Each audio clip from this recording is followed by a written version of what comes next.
당신이 고대 메소포타미아의 점토판 앞에 섰다고 상상해 보세요. 먼지가 앉은 표면 위로 손가락을 천천히 움직이면 쐐기 모양의 흔적들이 느껴집니다. 수천 년 전 누군가가 이 부드러운 진흙 위에 갈대 막대를 둘러 문자를 새겼습니다. 그들은 무엇을 기록하려 했을까요? 아마도 당신은 기대했을 겁니다. 이 인류 최초의 기록들이 시작을 말해줄 거라고. 어떻게 문명이 태어났는지, 어떻게 사람들이 모여들었는지, 어떻게 첫 번째 도시가 세워졌는지를. 하지만 점토파는 그런 이야기를 하지 않습니다. 대신 마치 오래된 책의 중간 페이지를 펼친 것처럼 모든 것이 이미 시작된 후의 세계를 보여줍니다. 왕이 있습니다. 도시가 있습니다. 신전이 있고 제도가 있고 관료가 있습니다. 설명은 없습니다. 소개도 없습니다. 마치 당신이 이미 알고 있어야 한다는 듯이 기록은 조용히 진행됩니다. 이것은 발견의 이야기가 아닙니다. 기원의 서사가 아닙니다. 이것은 재개입니다. 중단되었던 무언가가 다시 시작되는 순간의 기록입니다.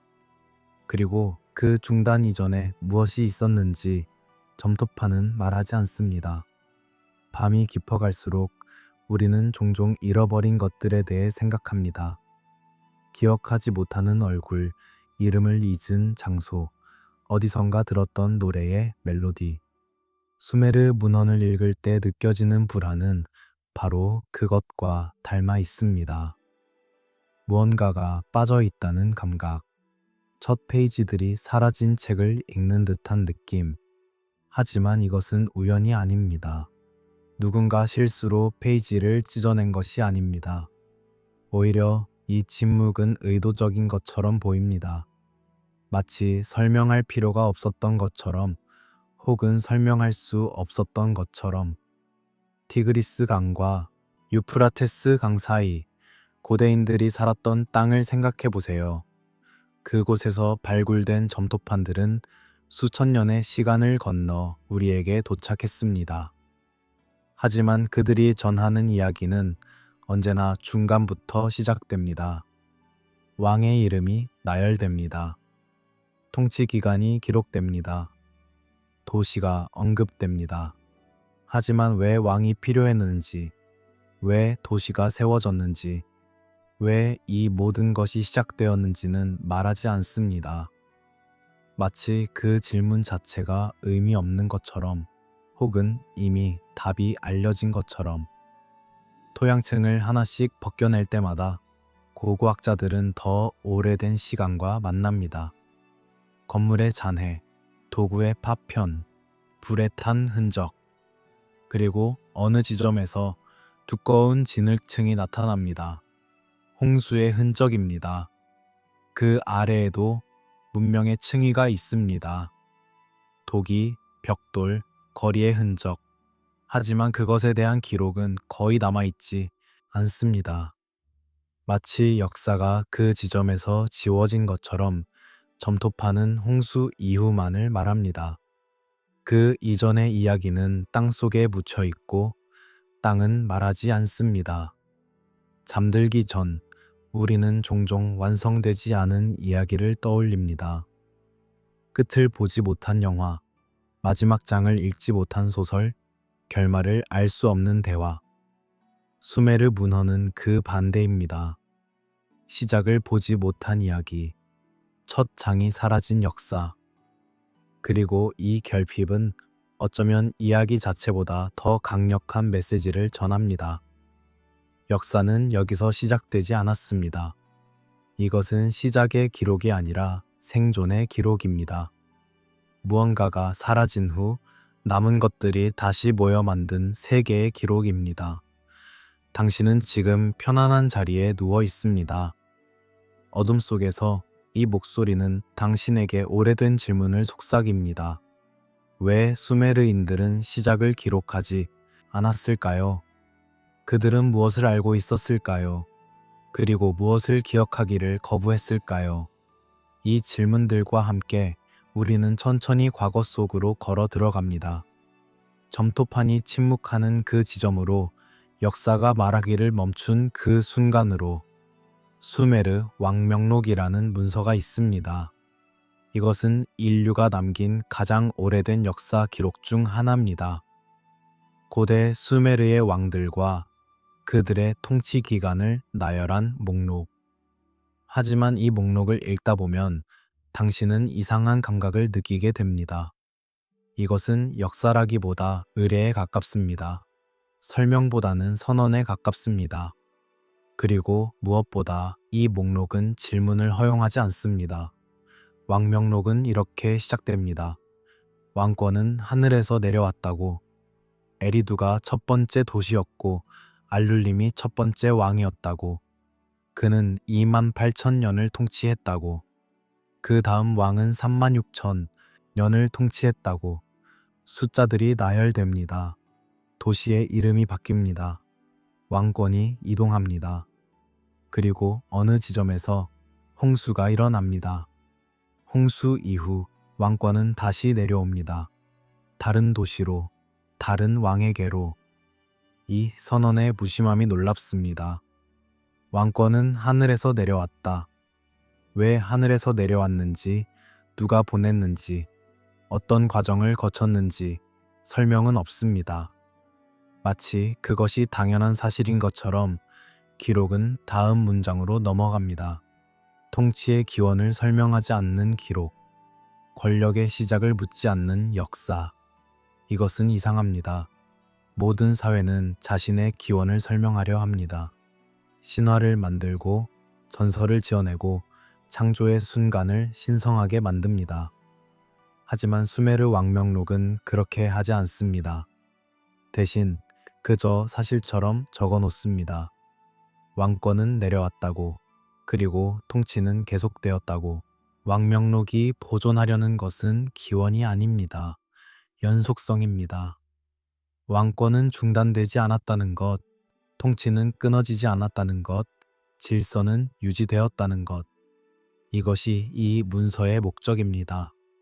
한 왕이 죽고 다음 왕이 즉위합니다. 한 도시가 쇠퇴하고 다른 도시가 번영합니다. 하지만 왕권 자체는 계속됩니다. 마치 끊어질 수 없는 줄처럼, 마치 시간의 흐름처럼 왕권은 이어집니다. 그리고 홍수가 나타납니다. 수메르의 모든 기록에서 홍수는 특별한 위치를 차지합니다.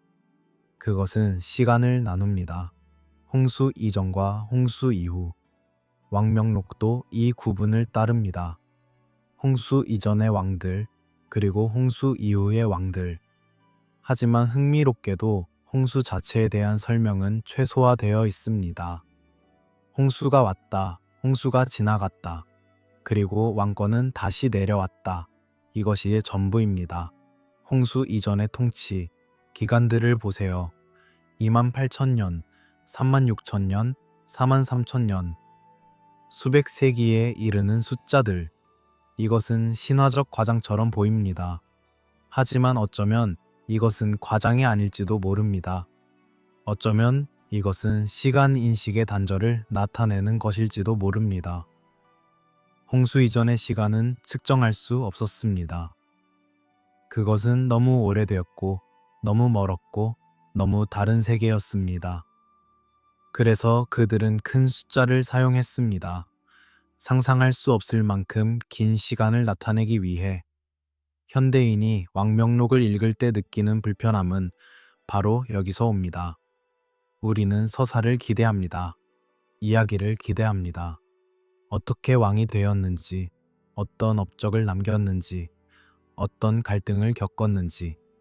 하지만 왕명록은 그런 것을 주지 않습니다. 이름과 숫자만 나열됩니다. 킹굴갈루, 엠멘갈란나, 두무지. 통치기간이 적혀 있습니다. 그리고 다음 왕으로 넘어갑니다. 인간의 이야기가 없습니다. 감정이 없습니다. 오직 순서만 있습니다. 서사의 부재는 선택입니다. 정치적 선택이자 기억적 선택입니다. 왕명록은 개인을 기록하지 않습니다. 제도를 기록합니다. 사건을 기록하지 않습니다. 연속성을 기록합니다. 이것은 안정화 장치입니다. 혼란의 시대에 변화의 시대에 왕명록은 말합니다. 왕권은 계속되었다고, 질서는 유지되었다고, 우리는 여전히 여기 있다고. 밤이 깊어지면서 숫자들이 반복됩니다. 1000년, 2000년, 3000년. 도시의 이름들이 흐릅니다. 에리두, 바드티비라, 라락, 시파르, 슈루팍. 왕들의 이름이 속삭입니다. 엔멘루안나, 엔멘갈란나, 우바르투트. 이 이름들은 점점 몽환적이 됩니다. 현실과 신화의 경계가 흐려집니다. 그리고 당신은 깨닫습니다. 이것은 역사가 아니라 기도문에 가깝다고. 과거를 기억하는 것이 아니라 과거를 안정시키려는 시도라고. 왕명록의 점토판을 다시 상상해 보세요. 서기관이 갈대 막대를 들고 조심스럽게 문자를 새깁니다. 그는 무엇을 생각했을까요? 자신이 기록하는 왕들이 실제로 수만 년을 통치했다고 믿었을까요? 아니면 그는 알고 있었을까요? 이 숫자들이 상징이라는 것을, 이 목록이 기억이 아니라 의도라는 것을. 그의 손은 움직입니다. 쐐기 모양이 지늘게 새겨집니다. 그리고 기록은 완성됩니다. 완벽하게 질서 잡힌 서사 없는 역사. 이제 우리는 땅으로 내려갑니다. 문서가 아닌 토양으로, 문자가 아닌 층위로, 메소포타미아의 고대 도시들이 묻혀 있는 곳으로. 우르크, 슈르팍, 기쉬. 이 이름들은 왕명록에 기록되어 있습니다. 그리고 이 도시들의 유적은 실제로 발견되었습니다. 고고학자들이 삽을 들고 땅을 파내려갈 때 그들은 시간을 거슬러 올라갑니다. 한 층씩, 한 세기씩, 한 천년씩. 건물의 기초가 나타납니다. 벽돌로 쌓은 담장, 좁은 골목길, 신전의 터.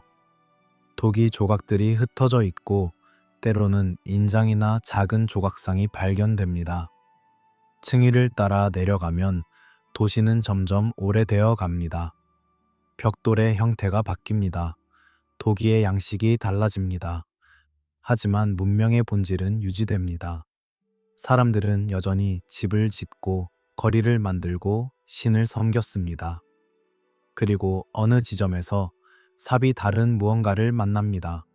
부드러운 진흙, 모래와 실트가 섞인 퇴적층. 이것은 건물의 잔해가 아닙니다.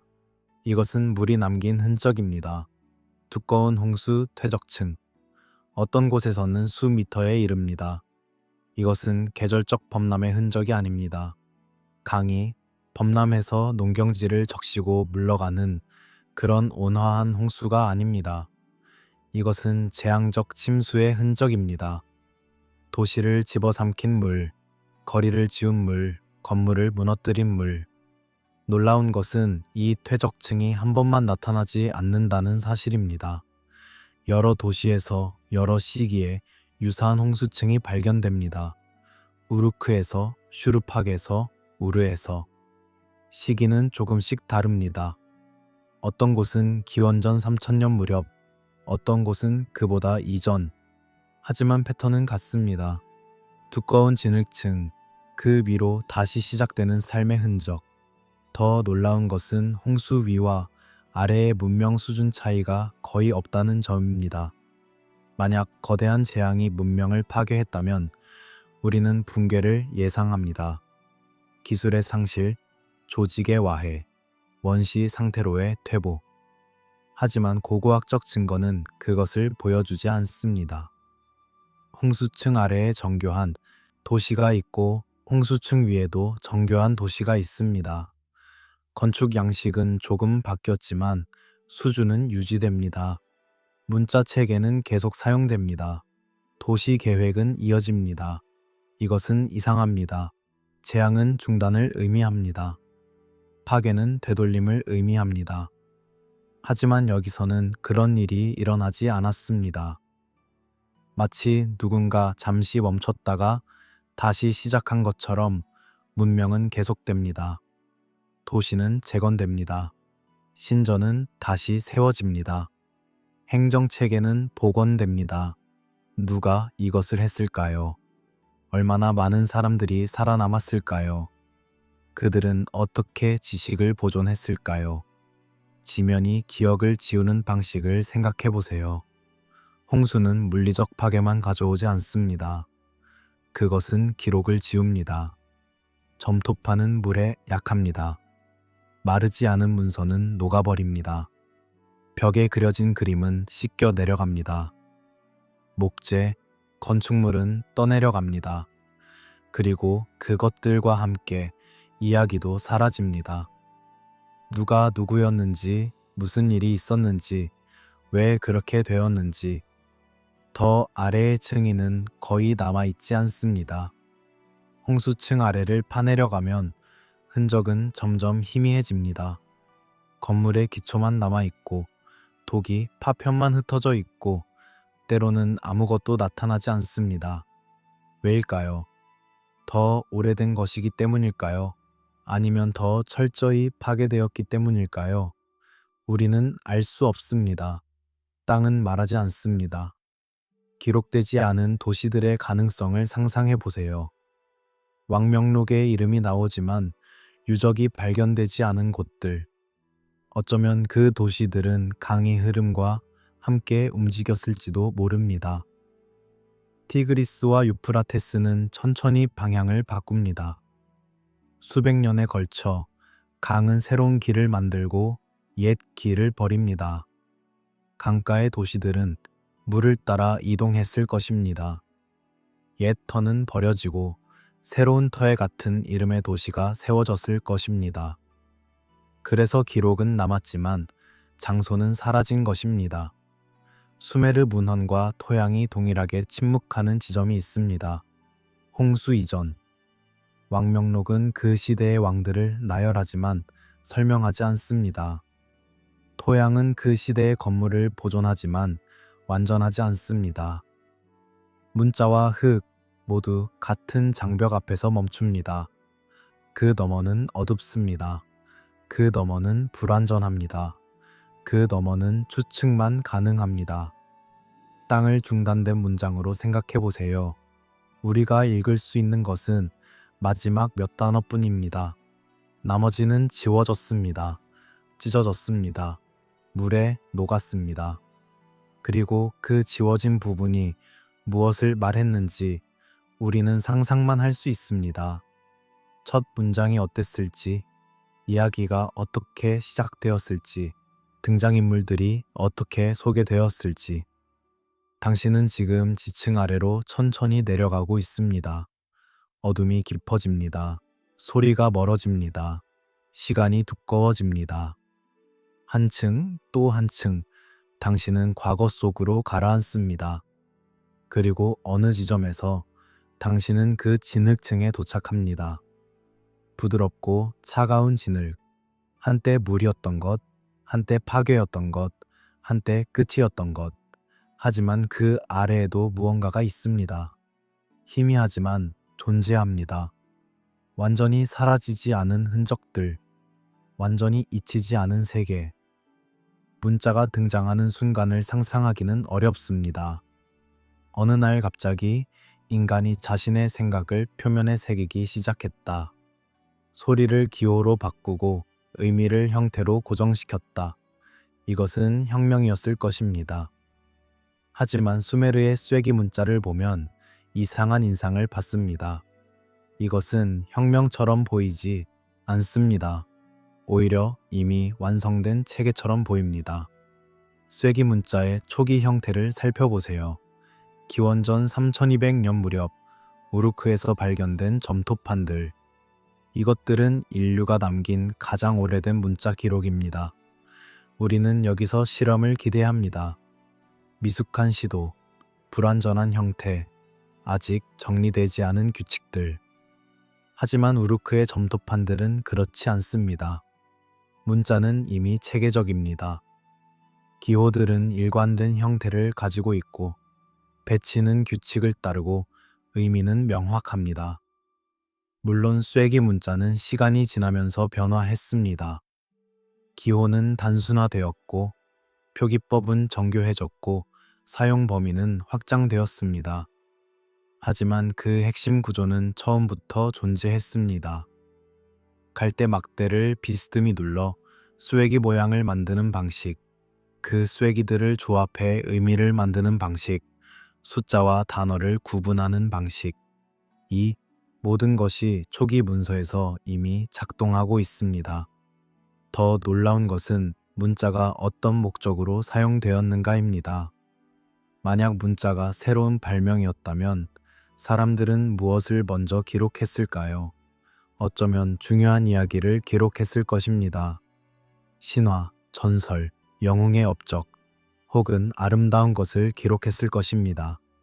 시, 노래, 사랑의 말. 하지만 우르크의 점토판들은 그런 것을 담고 있지 않습니다. 그들은 숫자를 담고 있습니다. 목록을 담고 있습니다. 거래 기록, 재고 관리, 세금 징수.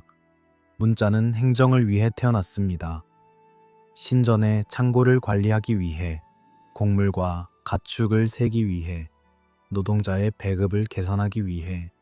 이것은 시적이지 않습니다. 낭만적이지 않습니다. 하지만 필수적입니다. 도시가 커지면서 기억만으로는 충분하지 않았습니다. 누가 얼마나 일했는지, 누가 무엇을 받았는지, 창고에 무엇이 남았는지, 이 정보는 정확해야 했고 보존되어야 했습니다. 그래서 문자가 필요했습니다. 이것이 시사하는 바는 중요합니다. 문자가 문명을 만든 것이 아닙니다. 문명이 문자를 요구한 것입니다. 도시가 먼저 있었고, 조직이 먼저 있었고, 행정의 필요가 먼저 있었습니다. 그리고 그 필요를 충족시키기 위해 문자가 만들어졌습니다. 혹은 더 정확히 말하면 문자가 채택되었습니다. 왜냐하면 쐐기 문자의 성숙도를 보면 이것이 완전히 새로운 발명이라고 믿기 어렵기 때문입니다. 기록은 창조가 아닙니다. 기억의 고정입니다. 사람들은 이미 알고 있었습니다. 신들의 이름을, 도시의 역사를, 거래의 규칙을. 그것들은 구전되었습니다. 세대에서 세대로, 어른에서 아이로, 선생에서 제자로. 하지만 구전은 불안정합니다. 변화하고 왜곡되고 잊힙니다. 특히 재앙 이후에는. 그래서 문자가 필요했습니다. 변하지 않는 형태로, 사라지지 않는 방식으로 기억을 붙잡기 위해. 필기 교육의 흔적을 보세요. 서기관 학교의 연습 점토판들. 학생들이 반복해서 같은 문자를 베껴 썼습니다. 같은 목록을, 같은 구절을, 같은 형식을. 이것은 새로운 기술을 배우는 과정이 아닙니다. 이것은 전통을 전승하는 과정입니다. 서기관은 단순히 글을 쓰는 사람이 아니었습니다. 그는 지식의 보관자였고, 기억의 수호자였고, 질서의 대리인이었습니다. 서기관 계층의 즉각적 등장도 주목할 만합니다. 문자가 나타나자마자 전문가 집단이 존재합니다. 그들은 신전에 속해 있고 특별한 훈련을 받고 사회적 지위를 가지고 있습니다. 이것은 긴 과정을 암시합니다. 문자 체계를 안정화하고 교육 방법을 확립하고 제도를 만드는 과정. 하지만 그 과정의 흔적은 거의 보이지 않습니다. 마치 모든 것이 처음부터 준비된 것처럼. 흥미롭게도 수메르에는 문자의 신화가 거의 없습니다. 많은 문화에서 문자는 신의 선물로 여겨집니다. 신이 인간에게 가르쳐준 신성한 지식. 하지만 수메르 문헌에서 그런 이야기를 찾기는 어렵습니다. 문자는 그저 있습니다. 도구처럼, 기술처럼, 당연한 것처럼. 왜 그들은 문자의 기원을 신화화하지 않았을까요? 어쩌면 그들에게 문자는 선물이 아니었기 때문일지도 모릅니다. 문자는 회복이었습니다. 잃어버린 것을 되찾는 방법이었습니다. 문자 이전의 기억 방식을 상상해 보세요. 사람들은 어떻게 지식을 보존했을까요? 노래로, 이야기로, 의례로, 몸의 움직임으로, 물건의 배치로, 장소의 이름으로. 기억은 살아있는 것이었습니다. 유동적이고 적응적이고 맥락에 따라 변화하는 것. 하지만 그것은 또한 취약했습니다.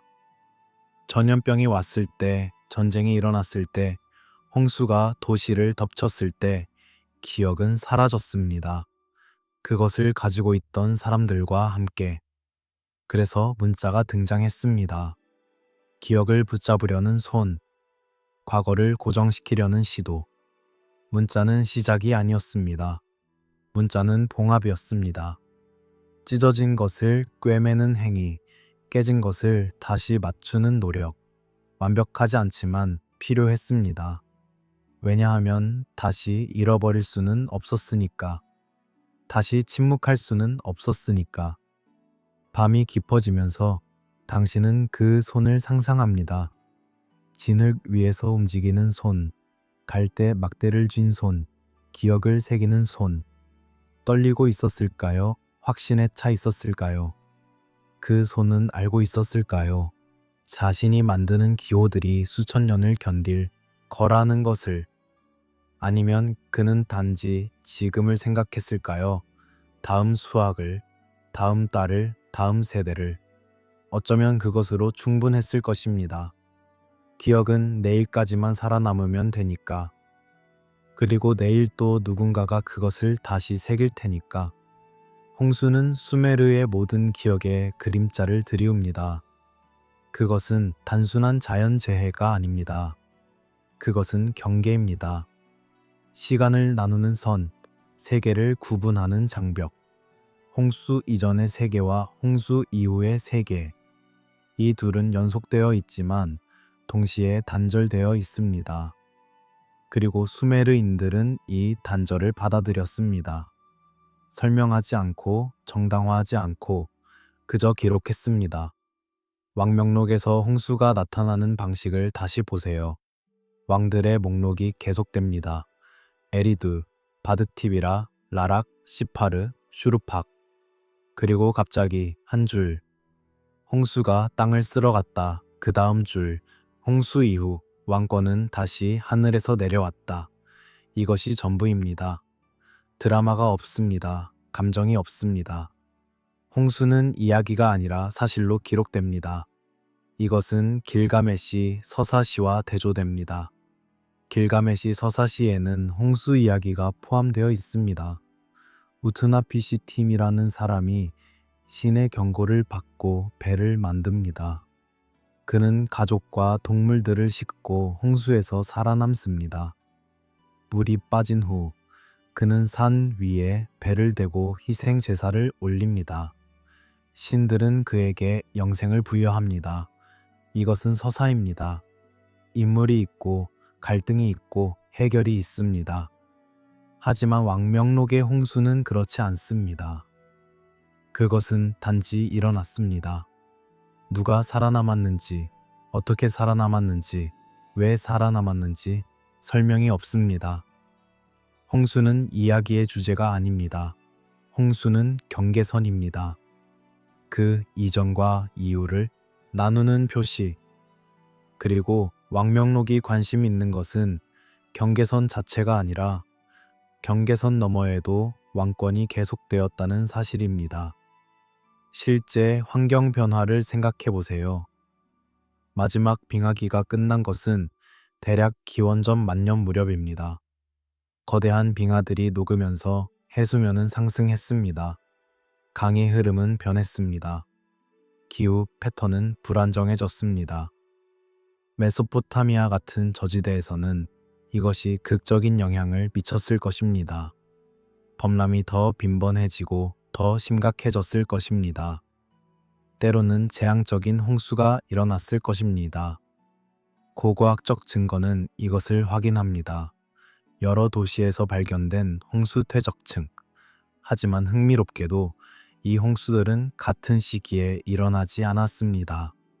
어떤 도시는 기원전 3500년 무렵, 어떤 도시는 기원전 3000년 무렵, 어떤 도시는 그보다 나중, 각 도시는 자신만의 재앙을 겪었습니다. 하지만 수메르의 기억 속에서 이 모든 재앙은 하나로 합쳐졌습니다. 홍수, 세계를 나눈 그 사건, 이것은 인간의 기억이 작동하는 방식입니다. 개별적인 사건들이 하나의 원형으로 압축됩니다. 여러 번의 전쟁이 하나의 전쟁으로, 여러 명의 영웅이 한 명의 영웅으로, 여러 차례의 재앙이 하나의 재앙으로. 수메르의 홍수는 실제 사건에 기반하지만 동시에 상징입니다.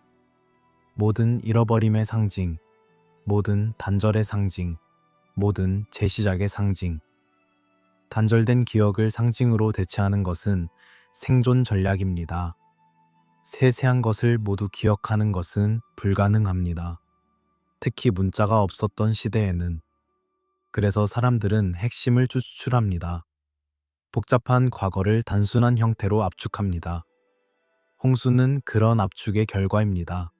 수백 년의 혼란, 여러 세대의 고통, 셀 수 없는 죽음과 이주. 이 모든 것이 하나의 이미지로 정리됩니다. 모든 것을 덮은 물. 홍수가 남긴 것은 설명이 아니라 거리입니다. 홍수 이전은 멀어집니다. 접근하기 어려워집니다. 이해하기 힘들어집니다. 왕명록의 거대한 숫자들은 이 거리를 표현합니다. 28,000년, 36,000년. 이것은 시간이 아닙니다. 이것은 멀어짐입니다. 홍수 이전의 세계는 너무 달라서 같은 척도로 측정할 수 없습니다. 그래서 다른 숫자가 필요합니다. 상상을 초월하는 숫자. 홍수 이후 무언가가 바뀝니다. 왕명록의 숫자들이 줄어듭니다. 여전히 길지만 현실에 가까워집니다. 1200년, 600년, 430년, 그리고 점점 더 짧아집니다. 마침내 인간적인 수준에 도달합니다. 30년, 24년, 18년, 시간의 감각이 정상화됩니다. 세계가 측정 가능해집니다. 역사가 시작됩니다. 하지만 이것은 또한 축소를 의미합니다. 홍수 이후의 문명은 더 작습니다. 도시들은 더 가깝습니다. 왕권의 이동이 더 빈번합니다. 안정성이 줄어들고 갈등이 증가합니다. 홍수는 재정렬을 가져왔습니다. 옛 질서는 사라지고 새로운 균형이 필요했습니다. 그리고 이 과정은 평화롭지 않았을 것입니다. 밤의 정적 속에서 물소리를 상상해 보세요. 처음에는 멀리서 들립니다. 강의 흐름, 부드럽고 일정한 소리. 그러다 점점 가까워집니다. 크기가 커집니다. 물이 범람하고 거리를 채우고 집 안으로 밀려 들어옵니다. 사람들의 목소리가 들립니다. 외침, 울음, 명령. 그리고 점점 잠잠해집니다. 물만 남습니다. 모든 것을 덮는 물. 그 다음은 침묵입니다. 긴 침묵. 물이 빠지고 진흙이 굳고 해가 다시 땅을 말립니다. 천천히 사람들이 돌아옵니다. 혹은 새로운 사람들이 옵니다. 그들은 폐허를 봅니다. 무너진 벽, 깨진 독이, 흙에 묻힌 길. 그리고 그들은 다시 시작합니다. 다시 짓고, 다시 만들고, 다시 살아갑니다. 홍수는 끝이 아니었습니다. 홍수는 필터였습니다. 무언가는 통과했고, 무언가는 걸러졌습니다. 살아남은 것은 계속되었고, 잃어버린 것은 잊혔습니다. 그리고 이 과정을 통해 새로운 세계가 형성되었습니다. 다르지만 연속된 새롭지만 낯익은 세계. 하늘을 올려다보는 것은 인간의 가장 오래된 행위 중 하나입니다. 별들은 매일 밤 같은 패턴으로 움직입니다. 달은 주기적으로 차고 이질러집니다. 태양은 정확한 경로를 따라 떠오르고 집니다. 땅 위의 모든 것은 변할 수 있지만 하늘은 안정적입니다. 수메르인들은 이것을 알았습니다. 그리고 그들은 하늘을 관찰했습니다. 초기 수메르 천문 지식의 성숙도는 놀랍습니다. 그들은 행성들을 구분했습니다. 수성, 금성, 화성, 목성, 토성. 각각의 신의 이름을 붙였습니다. 그들은 별자리를 인식했습니다. 황도대의 별들을 추적했습니다. 그들은 달의 주기를 정확히 측정했습니다. 그리고 이 지식을 바탕으로 달력을 만들었습니다. 수메르의 달력은 음력이었습니다. 한 달은 새로운 초승달에서 다음 초승달까지입니다. 대략 29일 또는 30일, 12달이 한 해를 이룹니다. 하지만 음력과 태양력은 일치하지 않습니다. 12음력달은 354일인데 태양년은 365일입니다. 차이가 누적되면 계절과 달이 어긋납니다. 그래서 가끔 윤달을 추가해야 합니다.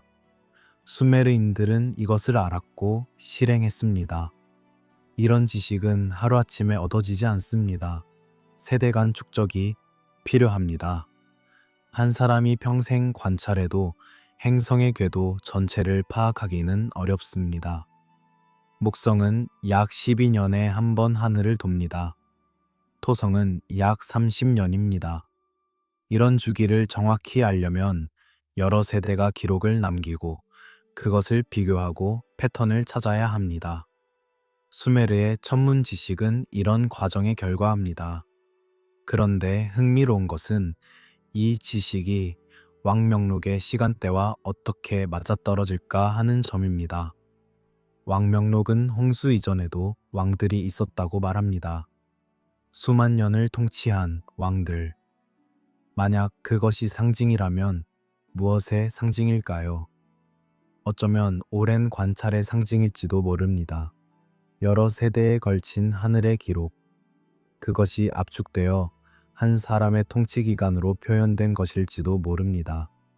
육지는 사라집니다. 홍수가 오고 도시가 무너지고 건물이 흙에 묻힙니다. 하지만 하늘은 변하지 않습니다.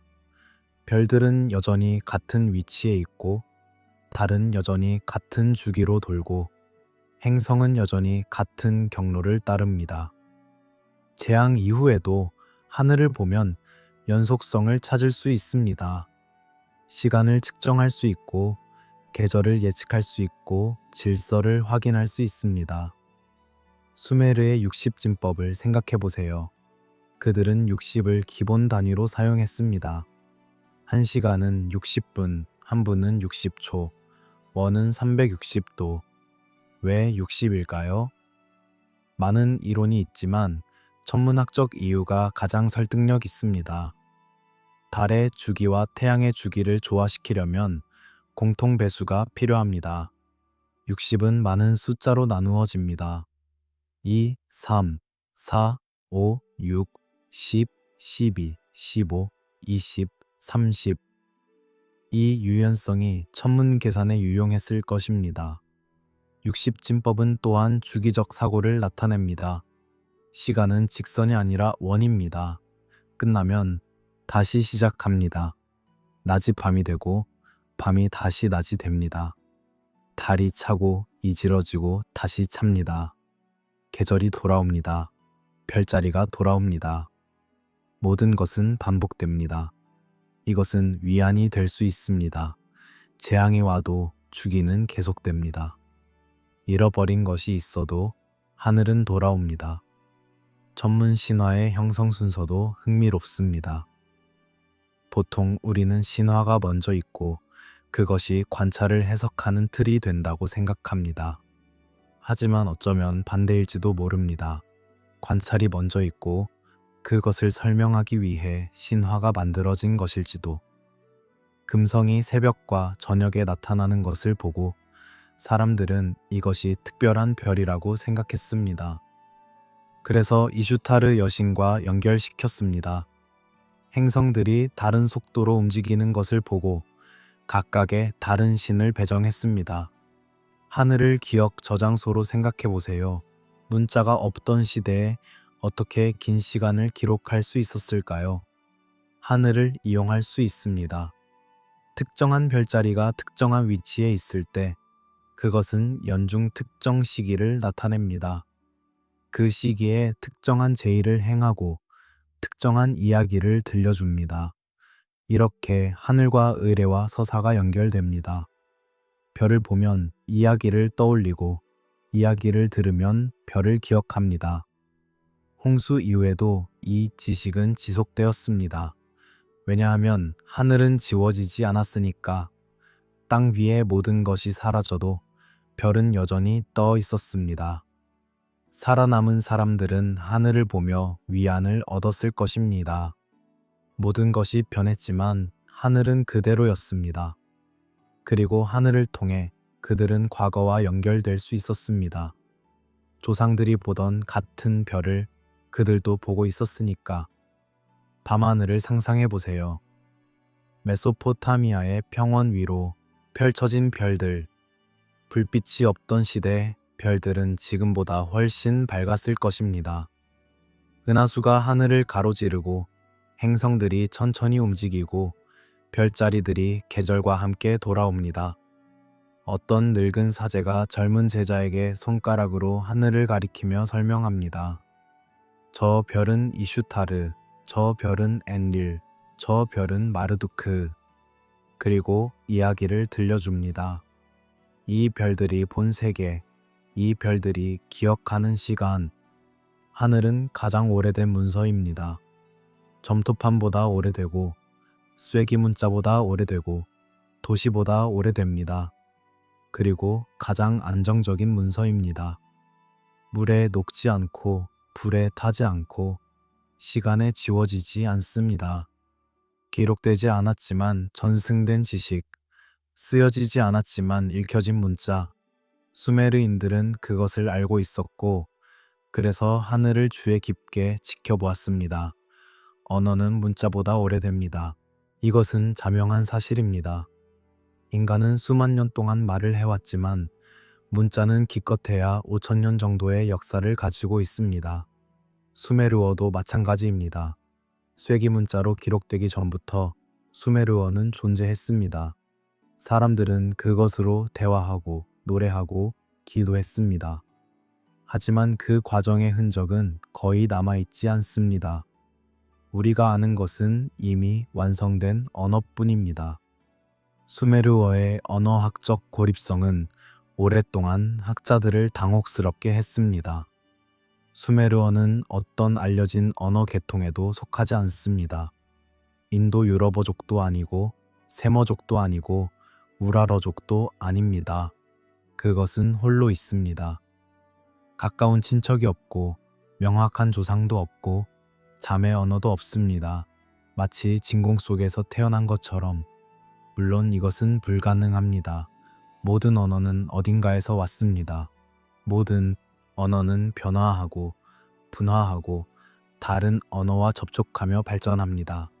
수메르어도 그랬을 것입니다. 하지만 그 과정의 증거는 발견되지 않았습니다. 수메르어의 이전 형태, 수메르어의 방언, 수메르어와 관련된 다른 언어.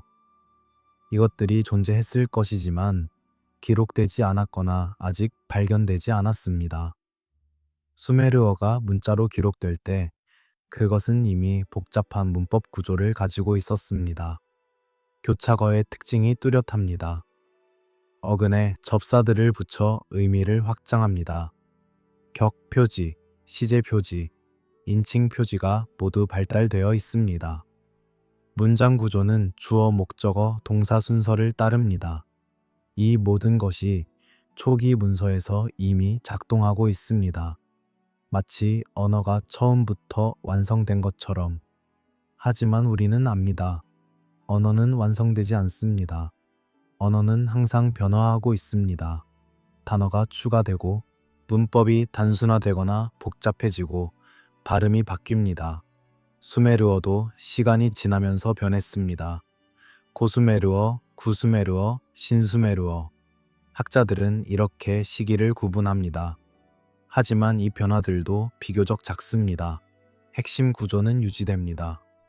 수메르어는 어디에서 왔을까요? 수메르인들 자신은 어디에서 왔을까요? 그들의 신화에는 흥미로운 언급이 있습니다. 그들은 자신들이 산에서 내려왔다고 말합니다. 딜문이라는 장소에서 왔다고 말합니다. 하지만 이 장소가 정확히 어디인지는 불분명합니다. 페르시아만 어딘가일 수도 있고 더 먼 곳일 수도 있습니다. 혹은 그것은 실제 지리적 장소가 아니라 신화적 원향일 수도 있습니다. 언어학적 증거는 제한적입니다.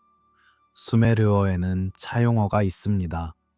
다른 언어에서 들어온 단어들, 특히 농업, 기술, 행정과 관련된 단어들, 이것은 수메르인들이 다른 집단과 접촉했다는 것을 보여줍니다. 아마도 메소포타미아에 도착했을 때 이미 그곳에 사람들이 살고 있었을 것입니다. 그들과 교류하고 배우고 함께 문명을 만들었을 것입니다. 하지만 수메르어의 핵심 어휘는 고립되어 있습니다. 기본적인 단어들, 신체 부위, 가족 관계, 자연 현상을 나타내는 단어들. 이것들은 차용되지 않았습니다. 이것들은 수메르어 고유의 것입니다. 그리고 이것은 수메르어가 오랫동안 독립적으로 발전했다는 것을 시사합니다. 고립된 공동체에서 혹은 지배적 집단 안에서 시간이 지나면서 수메르어는 쇠퇴합니다. 아카드어가 메소포타미아의 주요 언어가 됩니다. 아카드어는 세머족에 속합니다. 바빌로니아와 아시리아의 언어입니다. 기원전 2000년 무렵 수메르어는 이미 일상 언어로서 사용되지 않게 됩니다. 하지만 그것은 완전히 사라지지 않습니다. 수메르어는 신성 언어가 됩니다. 제의와 문학의 언어, 학문과 권위의 언어. 아카드 서기관들은 여전히 수메르어를 배웁니다. 그들은 수메르 문헌을 필사하고 주석을 달고 아카드어로 번역합니다. 수메르어 아카드어 사전을 만듭니다. 수메르 문법을 연구합니다. 마치 중세 유럽에서 라틴어가 그랬던 것처럼. 왜 그들은 수메르어를 보존했을까요? 단순히 전통 때문일까요? 아니면 더 깊은 이유가 있었을까요? 어쩌면 수메르어는 과거와의 연결 고리였을 것입니다. 문명의 시작, 신들과 가까웠던 시대, 위대했던 왕들. 그 시대의 언어를 잃어버리는 것은 그 시대 자체를 잃어버리는 것이었을 것입니다. 그래서 아카드인들은 수메르어를 지켰습니다. 말하지 않아도 그것을 기억했습니다. 언어를 통해 이어진 과거에 대한 감각을 상상해 보세요. 당신이 오래된 기도문을 암송한다고 생각해 보세요. 그 단어들의 의미를 완전히 이해하지 못하더라도 그것들은 무게를 가지고 있습니다. 수백 년, 수천 년 동안 사람들이 같은 단어를 말했습니다. 같은 리듬으로, 같은 톤으로. 그 연속성은 위안이 됩니다. 당신은 혼자가 아닙니다. 당신은 긴 줄의 일부입니다. 밤의 어둠 속에서 고대의 목소리를 상상해 보세요. 수메르어를 말하는 사람들, 우리는 그들의 정확한 발음을 알지 못합니다. 어떤 모음이 강조되었는지, 어떤 자음이 부드러웠는지. 하지만 우리는 그들의 단어를 가지고 있습니다. 문자로 보존된 소리의 그림자, 그리고 그것을 읽을 때 어쩌면 우리는 그들과 조금 가까워집니다. 시간을 넘어 언어를 통해 살아남은 언어는 선택된 기억입니다. 수메르인들이 말한 모든 것이 기록되지는 않았습니다. 일상적인 대화, 농담, 속삭임, 이것들은 사라졌습니다. 기록된 것은 중요하다고 여겨진 것들입니다. 왕의 칭호, 시인의 창가, 법률 조문, 행정문서, 이것들을 통해 우리는 수메르어를 알게 되었습니다. 하지만 이것은 부분적인 지식입니다. 완전한 그림이 아니라 선택된 조각들. 언어는 시작이 아닙니다. 언어는 잔존물입니다. 한때 더 크고 풍부했던 무언가의 남은 부분. 수메르어를 공부하는 것은 화석을 연구하는 것과 같습니다. 우리는 뼈대를 볼 수 있지만 살아있는 생물을 볼 수는 없습니다. 구조를 이해할 수 있지만 생명을 경험할 수는 없습니다.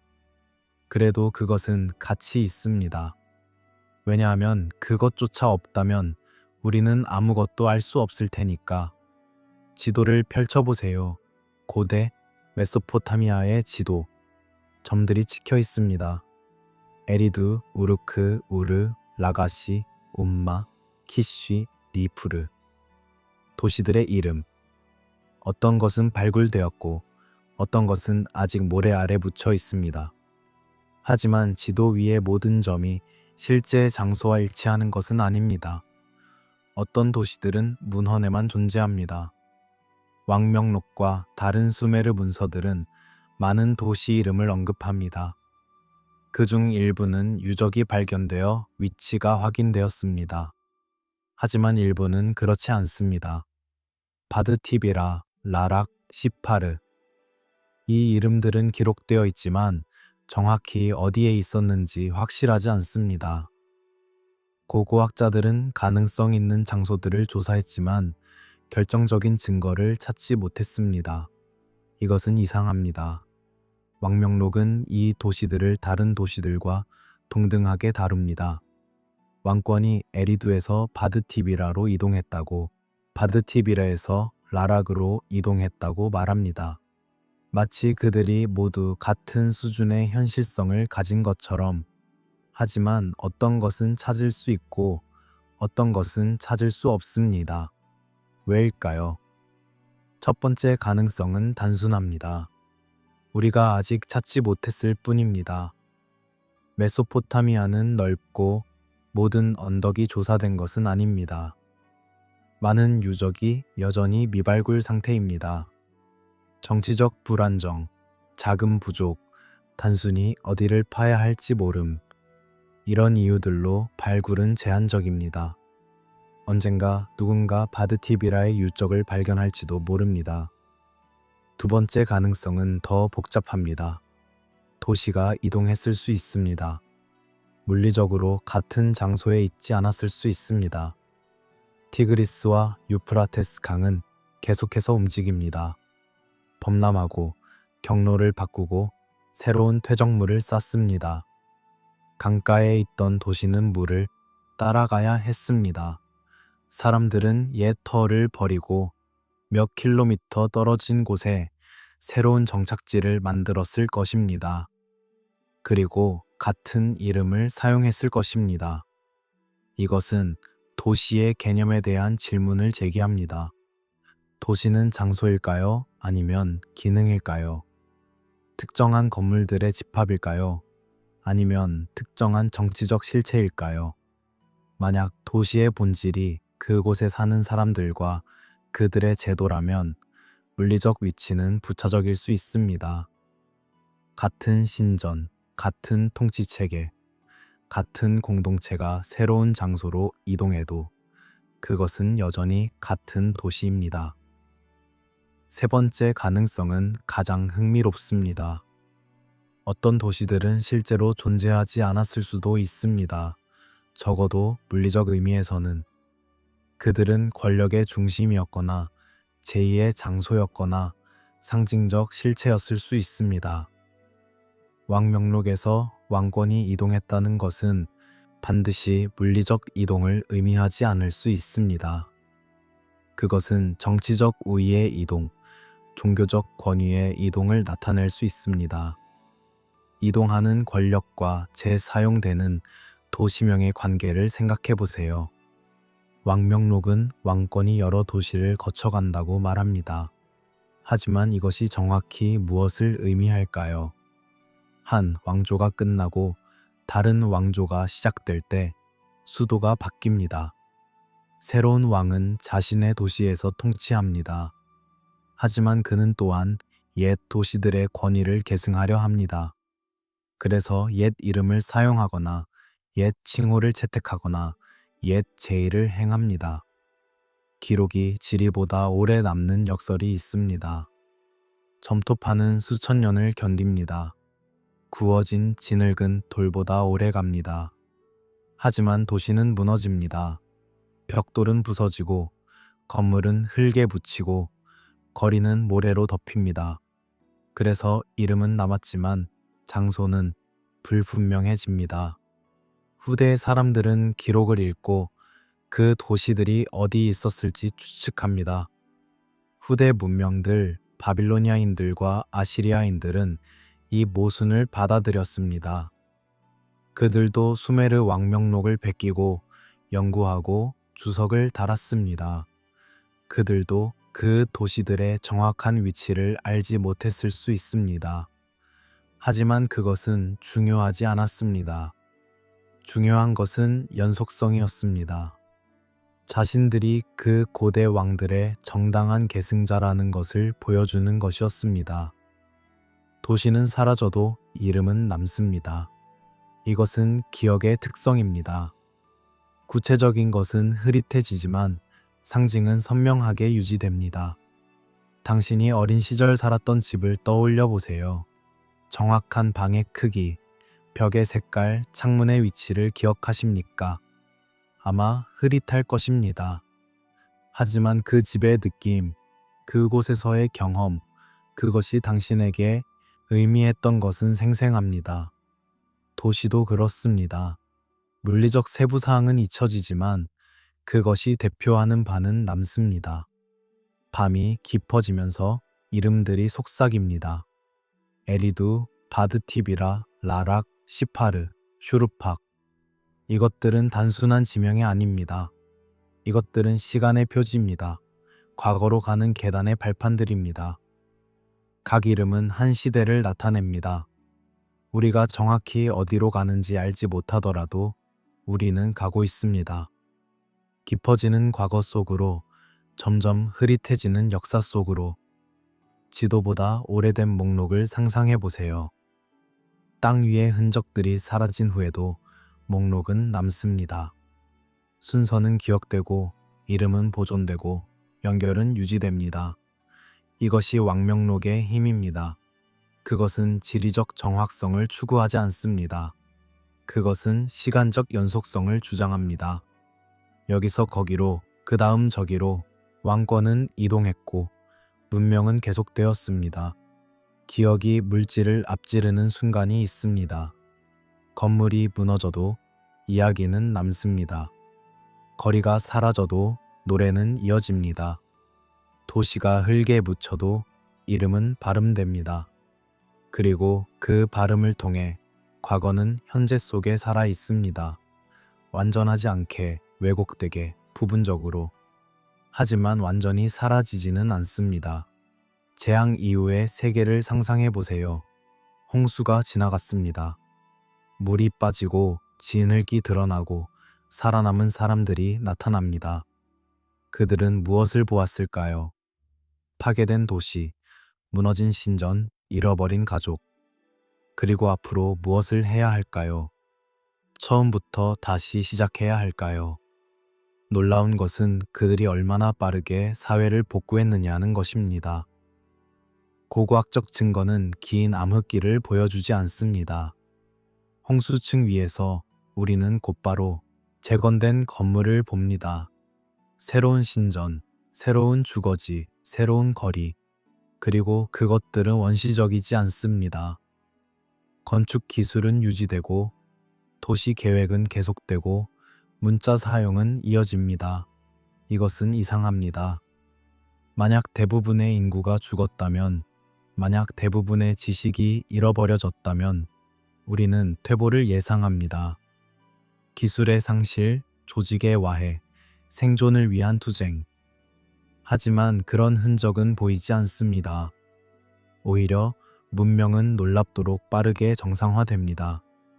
마치 잠시 멈췄다가 다시 시작한 것처럼. 인구의 연속성을 생각해 보세요. 모든 사람이 죽은 것은 아니었습니다. 일부는 살아남았습니다. 높은 곳으로 피신했거나 배를 타고 떠났거나 운이 좋았습니다. 그리고 이 살아남은 사람들이 재건의 핵심이 되었을 것입니다. 하지만 얼마나 많은 사람이 살아남아야 문명을 유지할 수 있을까요? 단순히 생존만이 아니라 복잡한 사회 구조를 보존하려면 기술의 연속성도 중요합니다. 건축, 도자기 제작, 금속 가공, 직조. 이런 기술들은 하루아침에 배울 수 없습니다. 오랜 훈련과 경험이 필요합니다. 만약 모든 숙련 장인이 죽었다면 그 기술을 다시 개발하는데 세대가 걸렸을 것입니다. 하지만 기술은 끊어지지 않았습니다. 누군가 그것을 전승했습니다. 행정의 연속성은 더욱 놀랍습니다. 왕권, 신전 조직, 관료 체계. 이것들은 매우 복잡한 제도입니다. 많은 사람의 협력, 명확한 역할 분담, 축적된 규칙과 관행이 필요합니다. 재앙 이후 이것들을 재구축하는 것은 쉽지 않습니다. 하지만 수메르에서는 그것이 빠르게 이루어졌습니다. 기록되지 않은 세대의 가능성을 생각해 보세요. 왕명록은 홍수 이전과 이후의 왕들을 나열합니다. 하지만 홍수 동안은 어떠했을까요? 몇 년이 걸렸을까요? 몇십 년이 걸렸을까요? 그 기간에도 사람들은 살았고 지도자가 있었고 결정이 내려졌을 것입니다. 하지만 그들의 이름은 기록되지 않았습니다. 왜냐하면 그들은 정상적인 왕권을 행사하지 못했기 때문일까요? 아니면 단순히 혼란의 시기로 간주되어 생략되었기 때문일까요? 엘리트 지식의 선택적 생존이 핵심이었을 수 있습니다. 사제, 서기관, 관료, 이 사람들은 지식을 가진 계층이었습니다. 그들은 문자를 읽고 쓸 수 있었고, 제의를 알고 있었고, 행정 절차에 익숙했습니다. 만약 이 계층이 우선적으로 보호되었다면, 혹은 그들이 재난을 예측하고 대비했다면, 지식의 상실은 최소화되었을 것입니다. 이동과 분산을 통한 생존 전략을 상상해 보세요. 모든 사람이 한 도시에 모여 있지 않았습니다. 여러 도시가 있었고, 작은 마을들이 있었고, 유목민 집단이 있었습니다. 한 지역이 파괴되어도 다른 지역은 살아남을 수 있었습니다.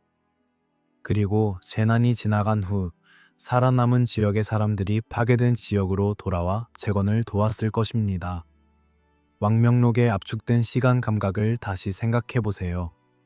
홍수 이후 첫 번째 왕조는 키쉬입니다.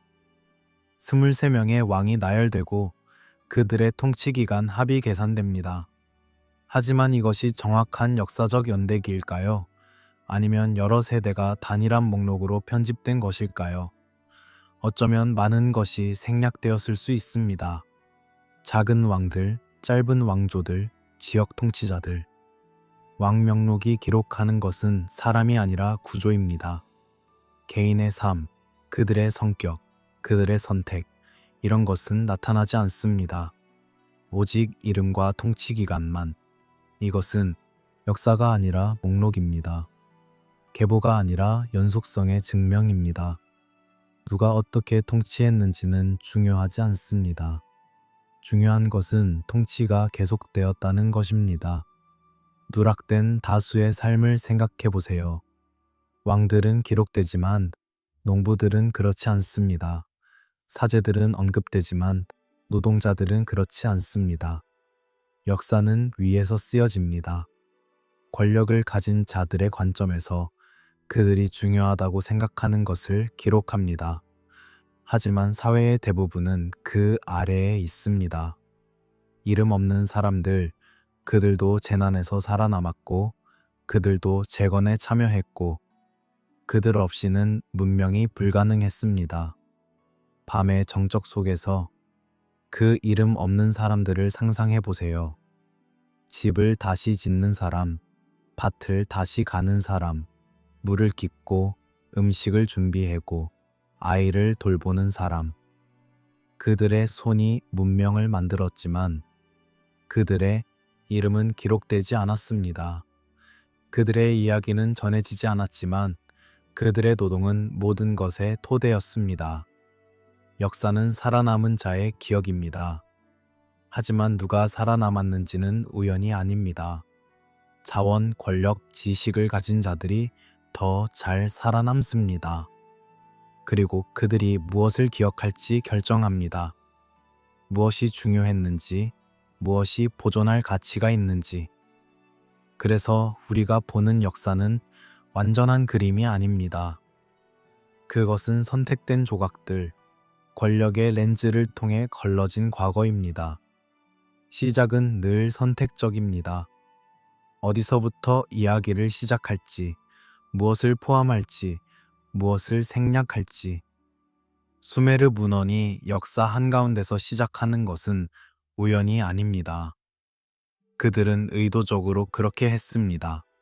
혹은 그들이 알고 있던 것이 그것뿐이었습니다. 그 이전은 너무 혼란스러웠거나, 너무 고통스러웠거나, 너무 불완전했습니다. 그래서 그들은 새로운 시작을 선택했습니다. 왕권이 다시 내려온 지점, 질서가 회복된 순간, 이제 우리는 모든 조각을 함께 놓고 봅니다. 수메르 문헌이 보여주는 패턴들, 왕명록의 선언적 시작, 홍수라는 경계, 완성된 문자 체계, 성숙한 천문 지식, 고립된 언어, 이름만 남은 도시들, 빠른 사회 복구, 이 모든 것이 같은 이야기를 말합니다. 시작 없는 시작의 이야기. 역사는 완전한 기억이 아닙니다. 역사는 관리된 기억입니다. 선택되고 편집되고 안정화된 기억. 수메르인들이 기록한 것은 그들이 알고 있던 모든 것이 아니었습니다. 그것은 그들이 보존하기로 선택한 것, 혹은 보존할 수 있었던 것이었습니다.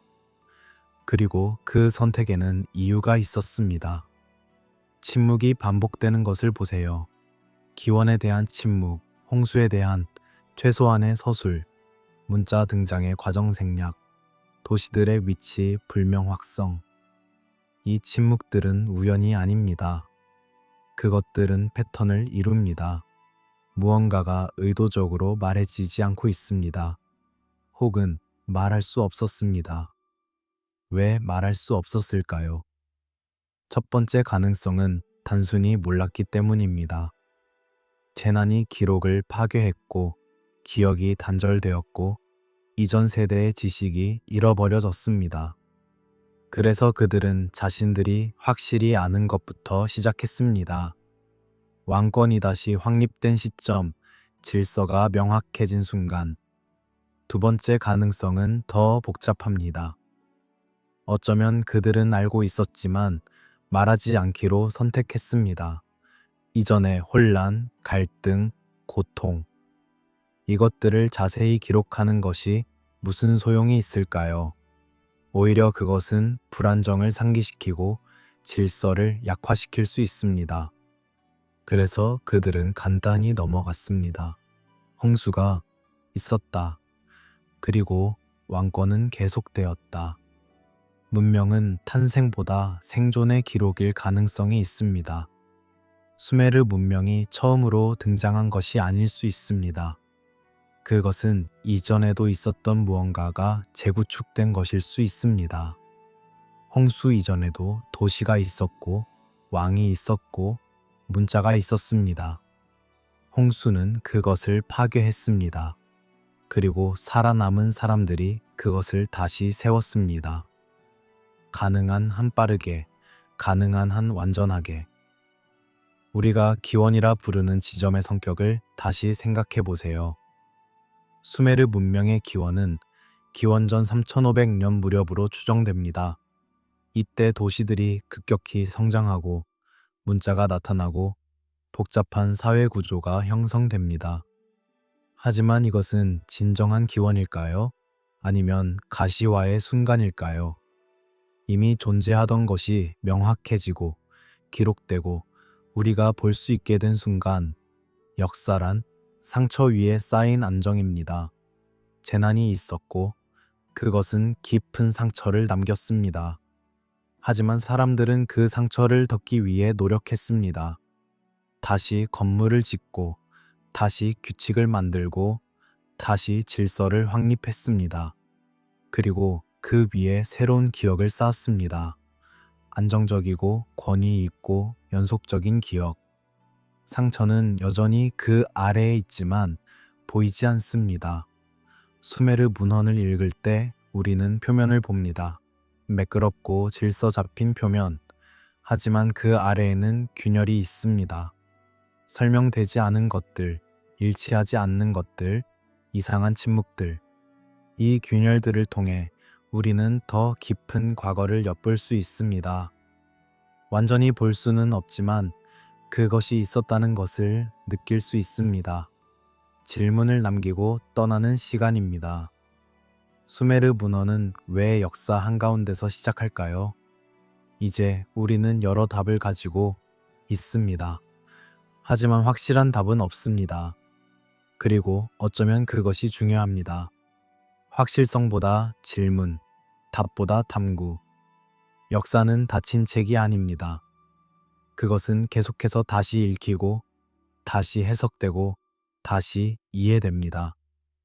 기억되지 않는 것이 역사의 일부임을 수용하는 것. 이것이 이 여정이 가르쳐 주는 것입니다. 우리는 모든 것을 알 수 없습니다. 많은 것이 영원히 잃어버려졌습니다. 점토판 아래의 층이, 기록되지 않은 세대, 말해지지 않은 이야기. 하지만 그것들이 없었던 것은 아닙니다. 그것들은 존재했고, 중요했고, 지금 우리가 아는 세계를 만드는데 기여했습니다. 밤이 깊어지면서 당신은 천천히 돌아갑니다. 점토판의 표면에서, 쐐기 문자의 골짜기에서, 기록된 역사의 첫 줄에서 그 아래로 내려가 봤습니다. 홍수층을 통과하고 더 오래된 건물의 기초를 보고 땅이 말하지 않는 침묵을 느꼈습니다. 이제 다시 올라올 시간입니다. 하지만 당신은 이제 다르게 봅니다. 역사의 시작이 진정한 시작이 아님을, 첫 페이지 이전에도 이야기가 있었음을, 역사는 여기서 시작되지 않았습니다. 이것이 마지막 여운입니다. 당신이 오늘 밤 품고 잠들 생각. 우리가 시작이라 부르는 것은 실은 재개입니다. 중단되었던 무언가의 다시 시작. 완전히 새로운 것이 아니라 기억되고 재구축된 것. 그리고 그 재구축의 과정에서 많은 것이 변했지만 무언가는 이어졌습니다. 점토판 아래의 침묵으로 천천히 돌아갑니다. 그 침묵은 이제 낯설지 않습니다. 그것은 친숙합니다. 왜냐하면 우리는 그것이 무엇을 의미하는지 조금 이해하게 되었으니까. 침묵은 빈 공간이 아닙니다. 그것은 잃어버림의 공간입니다. 그리고 잃어버림을 인정하는 것은 어쩌면 그것을 존중하는 방법입니다. 당신은 편안히 누워 있습니다. 호흡은 느리고 안정적입니다. 오늘 밤 우리는 함께 먼 과거로 여행했습니다. 수메르의 점토판 사이를, 고대 도시의 층위를, 기록되지 않은 시간의 어둠을 통과했습니다. 그곳에서 우리는 발견했습니다. 역사는 우리가 생각하는 것보다 복잡하고, 시작은 우리가 믿는 것보다 모호하며, 침묵은 때로 말보다 더 많은 것을 전한다는 것을. 잠들기 전 이 이야기들이 당신의 마음속에 부드럽게 자리 잡기를 바랍니다. 왕명록의 리듬, 홍수의 이미지, 별들의 움직임, 이름만 남은 도시들. 이 모든 것이 당신을 고요한 휴식으로 안내하기를. 왜냐하면 역사의 신비는 불안을 주기 위한 것이 아니라 경의를 주기 위한 것이니까. 우리보다 앞서 살았던 사람들, 그들도 별을 보고 강을 건너고 사랑하고 두려워하고 희망했습니다. 그들과 우리는 같은 인간입니다. 시간이 우리를 나누지만 인간성이 우리를 연결합니다. 편히 쉬세요. 당신의 호흡이 깊어지고 근육이 이완되고 생각이 느려집니다. 오늘 밤은 여기서 우리의 여정을 마무리하지만 역사의 탐험은 계속됩니다. 만약 이런 이야기들이 당신에게 평화와 흥미를 주었다면 우리 채널을 구독해 주세요. 앞으로 더 많은 역사의 신비를, 더 많은 고대의 목소리를, 더 많은 잠자리 이야기를 함께 나누고 싶습니다. 그리고 만약 가능하다면 후원도 고려해 주세요. 여러분의 지원은 우리가 더 깊이 연구하고 더 풍부한 이야기를 준비하며 더 오랜 시간 이 여정을 계속할 수 있게 해줍니다. 구독자와 후원자들은 새로운 에피소드를 미리 만날 수 있는 특별한 기회도 갖게 됩니다.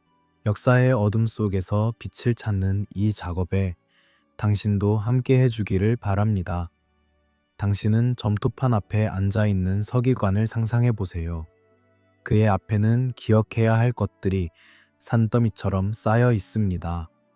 왕들의 이름, 도시들의 순서, 신들의 칭호, 제의의 날짜. 그는 어떻게 이 모든 것을 기록할까요? 이야기를 만들 수도 있습니다. 각 왕이 어떻게 왕위에 올랐는지, 어떤 전쟁을 치렀는지, 어떤 업적을 남겼는지. 하지만 그는 그렇게 하지 않습니다. 대신 그는 목록을 만듭니다. 첫 번째 왕, 두 번째 왕, 세 번째 왕. 이름, 통치기간, 다음 이름. 수메르 문헌을 살펴보면 압도적으로 많은 것이 목록입니다. 왕 명록, 신 명록, 도시 목록, 직업 목록, 동물 목록, 식물 목록. 심지어 세상의 모든 것을 범주화하고 나열하려는 시도처럼 보입니다. 이야기는 상대적으로 적습니다. 길가메시, 서사시 같은 문학 작품들도 있지만 그것들은 훨씬 나중에 등장하고 행정문서나 목록에 비하면 소수입니다. 왜 목록일까요? 왜 이야기가 아닐까요? 이야기는 생생합니다. 이야기는 기억하기 쉽습니다. 이야기는 감정과 연결되고 의미를 만들고 사람들을 하나로 묶습니다. 하지만 이야기는 또한 불안정합니다. 이야기는 변합니다. 말하는 사람마다 조금씩 다르게 전하고 시간이 지나면서 세부 사항이 바뀌고 해석이 달라집니다. 혼란의 시대 이후 수메르인들은 안정성을 원했습니다. 목록은 안정적입니다. 목록은 명확합니다. 첫 번째, 두 번째, 세 번째. 순서가 있고 구조가 있고 논쟁의 여지가 없습니다. 목록을 보면 당신은 무엇이 있는지 정확히 알 수 있습니다. 빠진 것을 알 수 있고 추가된 것을 확인할 수 있고 순서가 맞는지 검증할 수 있습니다. 이것은 행정적으로 유용할 뿐만 아니라 심리적으로도 위안이 됩니다. 혼란 이후 사람들이 필요로 하는 것은 설명이 아닙니다. 확인입니다. 무엇이 남았는가? 누가 살아남았는가? 어떤 순서로 재건할 것인가? 이런 질문들의 목록은 완벽한 답입니다. 이것이 있다. 이것이 그 다음이다. 이것이 마지막이다. 더 이상의 해석은 필요 없습니다. 더 이상의 논의는 필요 없습니다. 목록은 서사가 아니라 통제된 기억입니다. 서사는 열려 있습니다. 왜 그런 일이 일어났는지, 무엇이 그것을 야기했는지, 다르게 될 수도 있었는지. 이런 질문들이 서사를 복잡하게 만들고 풍부하게 만들지만 또한 불확실하게 만듭니다. 목록은 그런 질문을 하지 않습니다. 목록은 단지 존재를 기록합니다. 이것이 있었다. 이것이 있다. 이것이 계속될 것이다. 질문을 허용하지 않는 기록의 형태를 생각해 보세요. 왕명록을 읽을 때 당신은 왜 그 왕이 선택되었는지 물을 수 없습니다. 어떻게 왕위가 이동했는지, 정당했는지 부당했는지. 목록은 그런 질문에 답하지 않습니다. 목록은 단지 선언합니다. 이것이 순서다. 이것이 사실이다. 받아들여라. 이것은 권력의 기술이기도 합니다. 목록은 권위를 만듭니다. 공식적으로 기록되고 정확하게 나열되고 공공연하게 보존된 목록은 진실의 지위를 얻습니다. 누군가 이의를 제기하려면 그들은 목록 자체에 도전해야 합니다. 하나의 기억이나 해석이 아니라 제도화된 기록에. 이것은 어렵습니다. 그래서 목록은 안정화의 도구가 됩니다. 기억을 말하는 것에서 정렬하는 것으로 바꾸는 과정을 상상해 보세요. 옛날에는 사람들이 모여 앉아 이야기를 나눴습니다. 누가 누구였고, 무슨 일이 있었고, 어떻게 되었는지. 대화가 오가고 다른 버전이 제시되고 합의가 형성되었습니다. 하지만 재난 이후 이런 유동적인 과정은 위험해 보였을 것입니다. 너무 많은 것이 잃어버려졌습니다. 더 이상 변화를 허용할 여유가 없었습니다. 그래서 기억은 고정되어야 했습니다. 점토판에 목록으로 영구적으로. 점토판 위에 쌓인 이름들의 무게를 느껴보세요. 각 이름은 한 번의 통치, 한 세대, 수십 년의 삶입니다. 하지만 목록 속에서 그들은 동등해집니다. 길게 통치한 왕도, 짧게 통치한 왕도 모두 한 줄을 차지합니다. 위대한 업적도, 비극적 실패도 모두 같은 형식으로 기록됩니다. 이름, 숫자, 다음 이름. 이 평등함은 무덤덤함입니다. 개인의 특성이 지워지고 역할만 남습니다. 밤이 깊어지면서 이름들이 천천히 불립니다. 에멘로 안나, 엠멘 갈란나, 두무지, 엔시파지 안나, 엠멘 두르 안나. 각 이름은 한 호흡입니다. 들어오고 머물고 사라집니다. 다음 이름이 옵니다. 또 들어오고 또 머물고 또 사라집니다. 리듬이 있습니다. 반복이 있습니다. 의미는 점점 흐려지고 소리만 남습니다. 최면과도 같습니다. 기록이 사고를 멈추게 하는 순간이 있습니다. 목록을 오래 읽다 보면 당신은 생각하기를 멈춥니다. 분석하지 않고 의문을 품지 않고 그저 받아들입니다. 이름이 눈을 지나가고 숫자가 등록되고 패턴이 인식됩니다. 하지만 더 깊은 이해는 일어나지 않습니다. 이것이 목록의 효과입니다. 그것은 표면을 만듭니다. 매끄럽고 단단하고 침투하기 어려운 표면. 기억은 점점 얕아집니다. 처음에는 풍부했던 구전 전통, 세세한 이야기들, 개인적 일화들, 이것들이 점차 사라지고 공식 기록만 남습니다. 그리고 시간이 지나면서 사람들은 공식 기록에 의존하게 됩니다. 더 이상 다른 버전을 기억하지 않고 더 이상 다른 해석을 시도하지 않습니다. 목록이 말하는 것이 진실이 됩니다. 유일한 진실이 됩니다. 형식은 점점 단단해집니다. 왕명록은 필사되고 또 필사됩니다.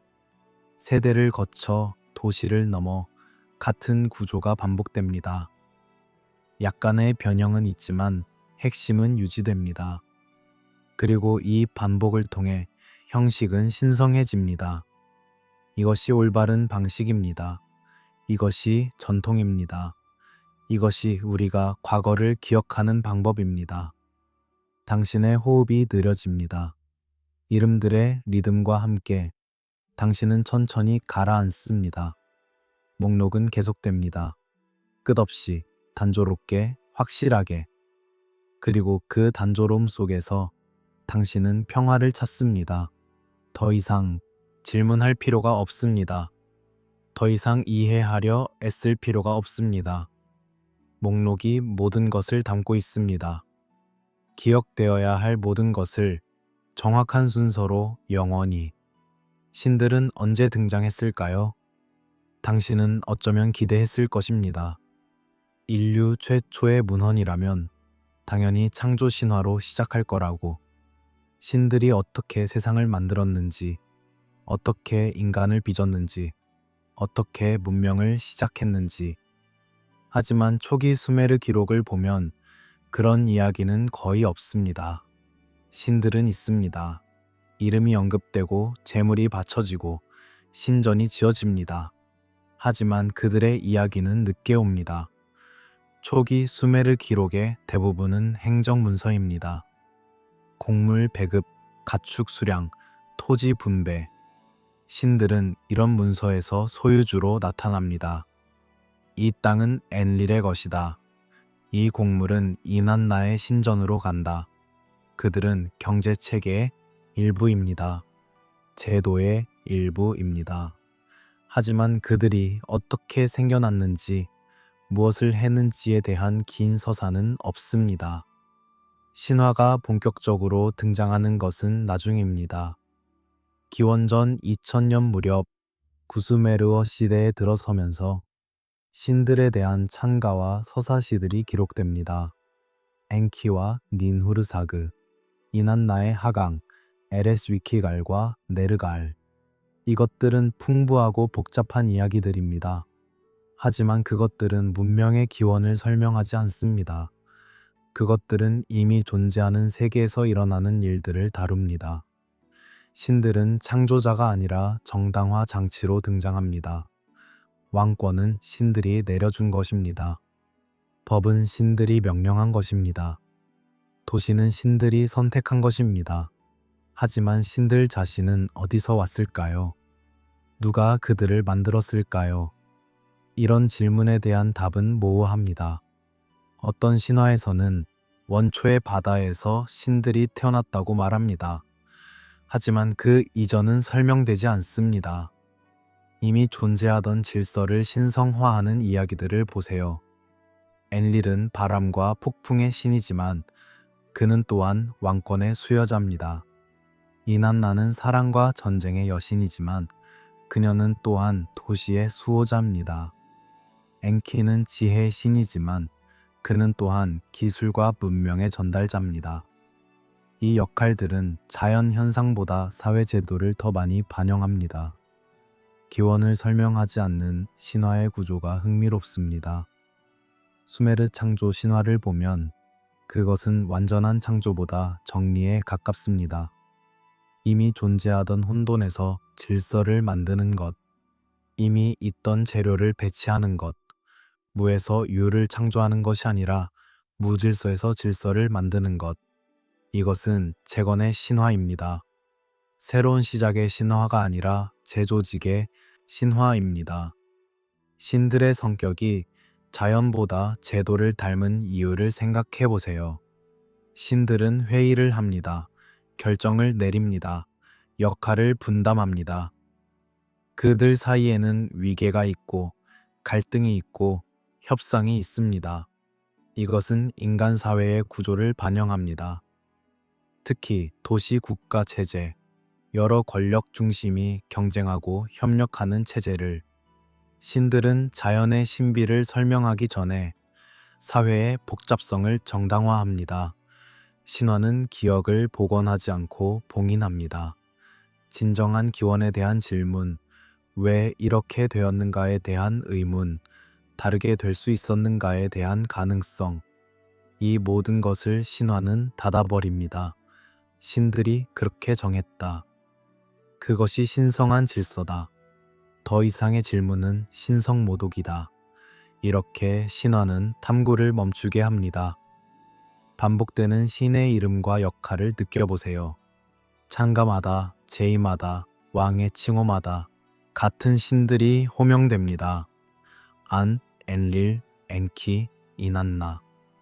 그들의 속성이 나열됩니다. 위대한, 전능한, 지혜로운, 자비로운.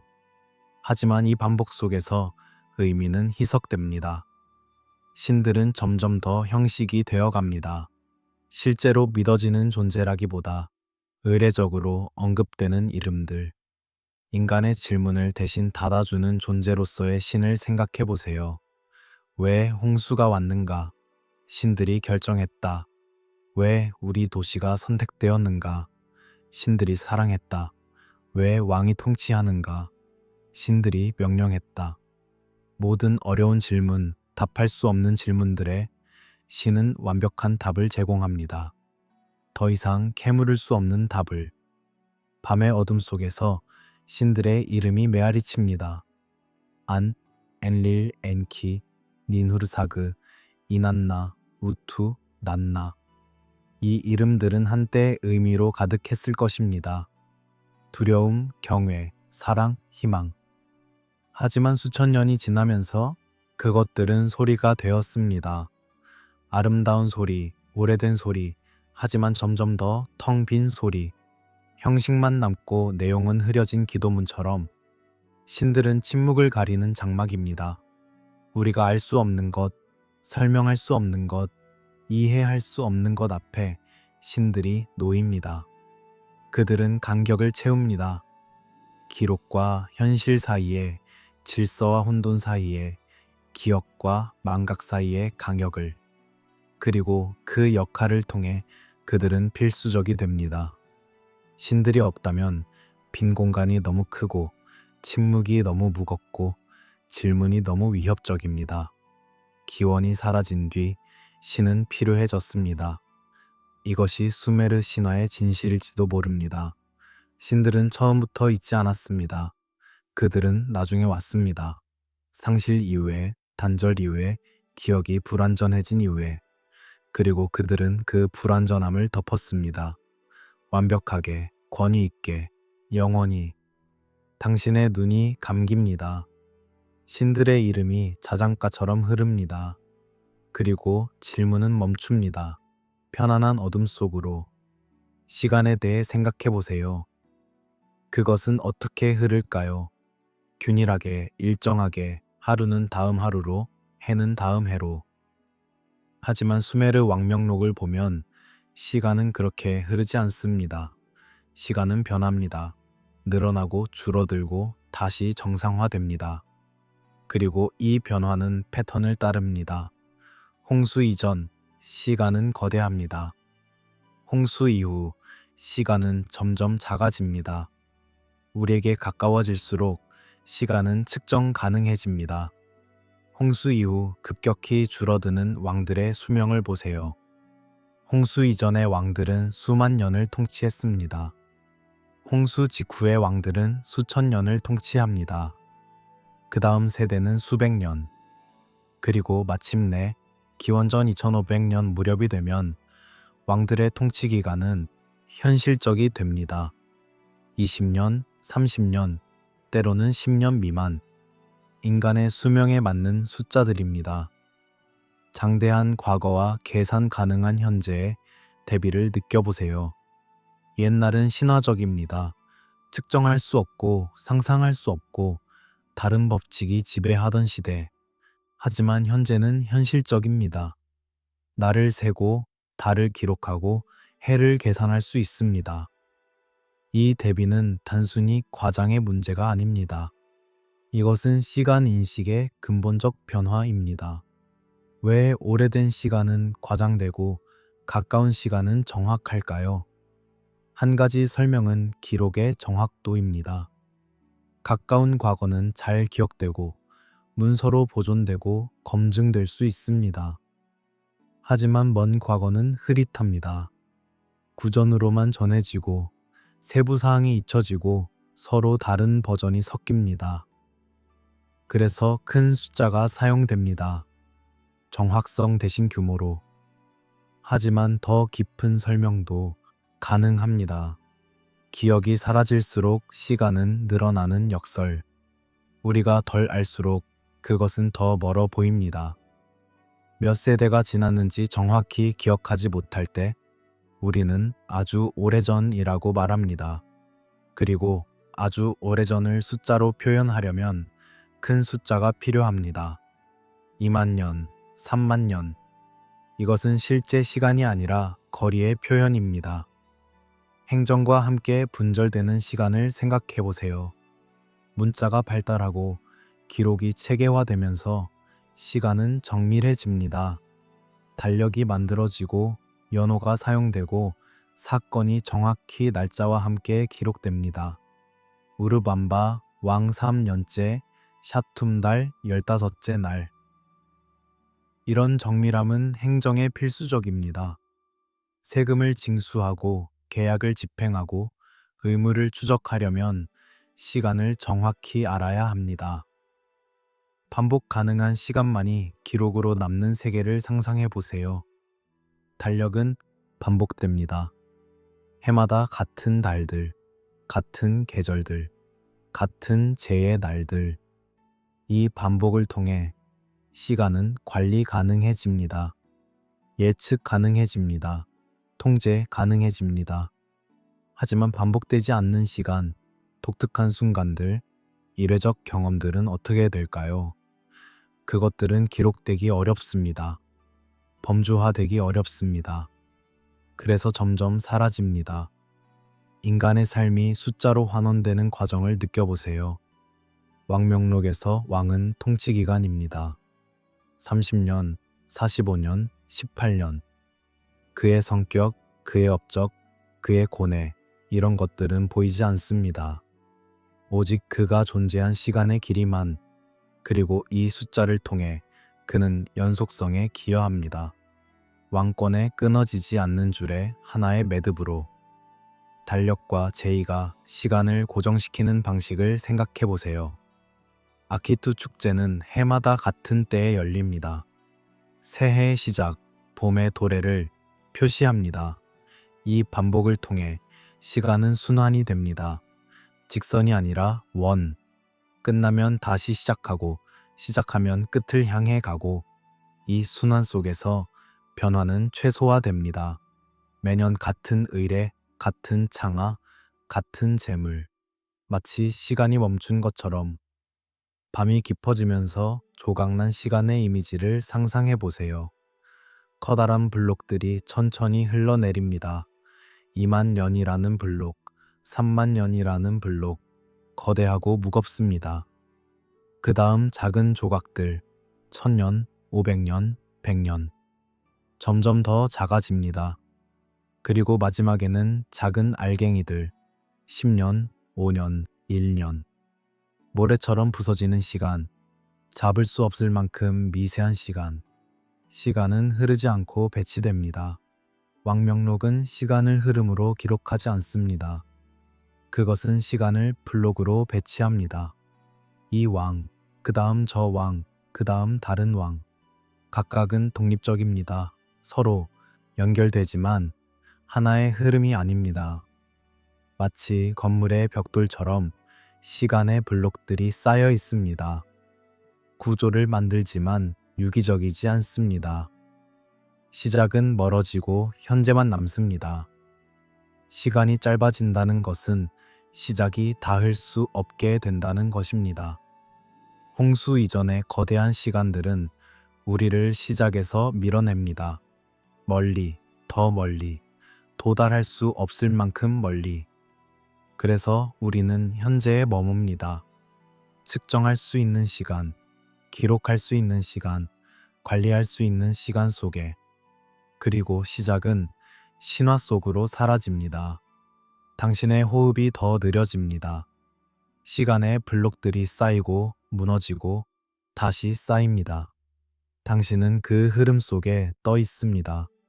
과거도 아니고 미래도 아닌 영원한 현재 속에.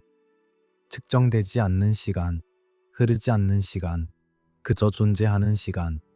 그리고 그 고요함 속에서 당신은 쉽니다. 완전하게 깊이.